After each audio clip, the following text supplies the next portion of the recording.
E aí pessoal, beleza? Tudo bem? Hoje eu vou falar um pouquinho para vocês sobre as consequências da mora do credor. E a gente vai usar como base aqui o livro proposto pela professora Raquel, que é o livro de Agostinho Alvim, da inexecução das obrigações e suas consequências. O livro ele teve como referência o Código Civil de 1916, tá? Então alguns artigos do livro eles vão estar desatualizados, referentes ao nosso novo Código Civil. Então os artigos que tiverem desatualizados eu vou trazer aqui os respectivos artigos do nosso Código Civil atualizado aqui, beleza?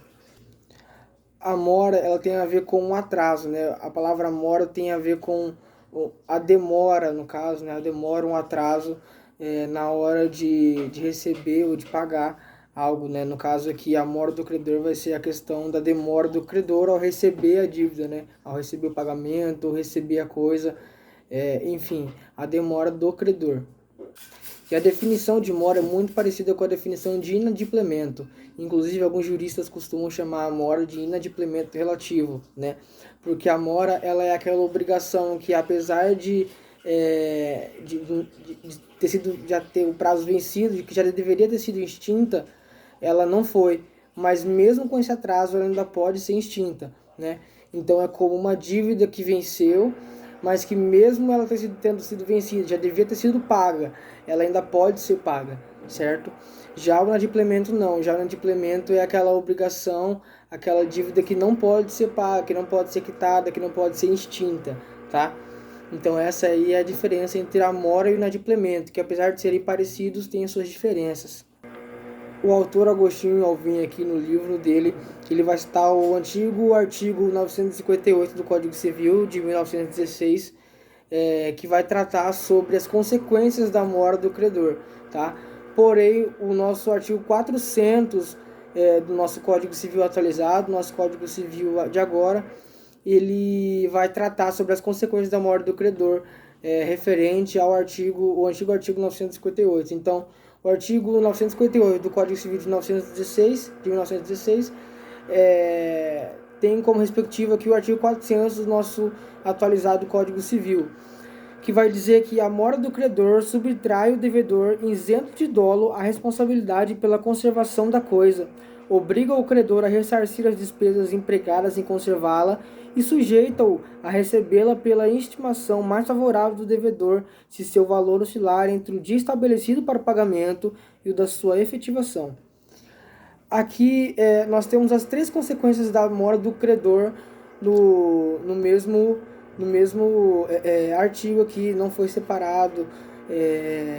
Então, assim, eu destrinchei aqui as três consequências, vou trazer para vocês. E até o final do vídeo eu vou trazer também uma quarta consequência, que é uma consequência bônus, entre aspas, que que o artigo 400 do Código Civil não vai trazer para gente, mas olhando o CPC, que é o Código Processual Civil, a gente vai encontrar também essa consequência, beleza? Antes da gente trazer as consequências da mora do credor, a gente precisa entender primeiro o que é a mora do credor em si, né? A mora do credor é quando o devedor, pronto a quitar a dívida, não consegue quitá-la, pois o credor não quer receber, ou não pode receber, ou por algum motivo ele não recebe, e acaba tornando o devedor escravo dessa dívida, né? Escravo dessa obrigação. Então, nesse caso aqui, deve haver culpa por parte do credor, né? Na hora da quitação da dívida, né?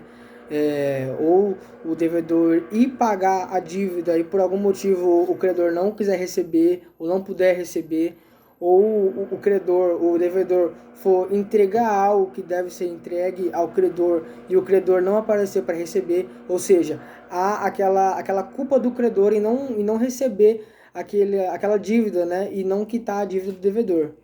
E isso tem um nome, né? Chama-se purgação, quando o credor chega atrasado para receber a dívida. E o artigo 401 vai trazer sobre essa questão da purgação, né? O artigo 401 vai dizer: purga-se a mora, por parte do devedor, oferecendo este a prestação mais a importância dos prejuízos decorrentes do dia da oferta. E 2, por parte do credor, oferecendo-se este a receber o pagamento e sujeitando-se aos efeitos da mora até a mesma data. Ou seja, quando o credor ele demora para aparecer para receber a dívida, ele sabe que ele está se sujeitando aos efeitos, às consequências dessa mora, dessa demora dele de receber essa dívida. Agora, enfim, as 3 consequências da mora do credor. A primeira, a mora do credor retira a responsabilidade do devedor sobre a coisa. O nosso Código Civil vai trazer no artigo 234 algo referente a isso. Eu vou abrir aqui rapidinho para a gente ler junto. Vai dizer assim: se no caso do artigo antecedente a coisa se perder sem culpa do devedor antes da tradição ou pendente a condição suspensiva, fica resolvida a obrigação para ambas as partes. Se a perda resultar por culpa do devedor, responderá este pelo equivalente às mais perdas e danos. A primeira parte aqui do artigo vai dizer que se a coisa se perder, sem a culpa do devedor, né? Se a coisa se perder antes da tradição ou pendente a condição suspensiva, fica resolvida a obrigação para ambas as partes, tá? Por quê? Porque essa demora em receber a coisa que deve ser entregue já não é mais responsabilidade do devedor a partir do momento que o credor demora para receber ou não vai receber, né?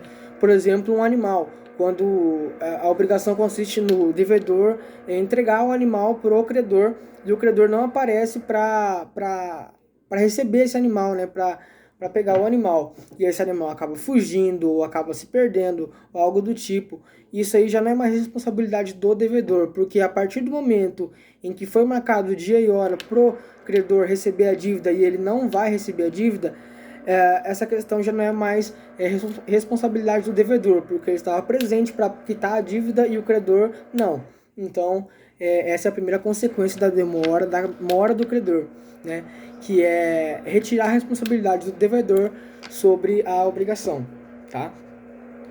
A segunda consequência é que o credor que se encontra em mora, né, ele ressarce as despesas do devedor, né?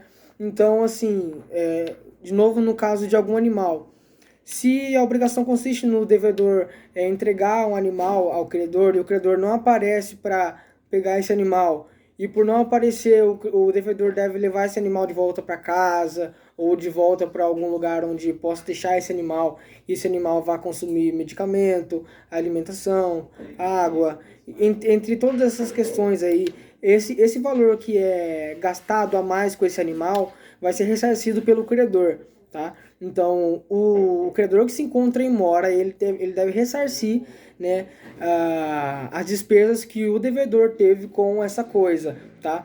E isso se o devedor tiver a boa vontade de continuar cuidando dessa coisa, mesmo que o credor não apareça para receber, né? Porque, como a gente viu na primeira consequência, o devedor ele já não tem mais responsabilidade sobre a obrigação, certo? E a terceira consequência que o artigo 400 vai trazer para a gente aqui é que se a coisa variar de preço, recebe pelo valor mais favorável ao devedor. Ou seja, se o devedor ele tem uma dívida com o credor e equivale a um valor em dólar, por exemplo, se o valor em dólar hoje, o dólar está custando R$4 e o devedor vai pagar no dia que o dólar está custando R$4 e o credor não aparece para receber, esse valor aí ele vai começar a ter variações, ou seja, esse dólar ele pode subir ou ele pode diminuir.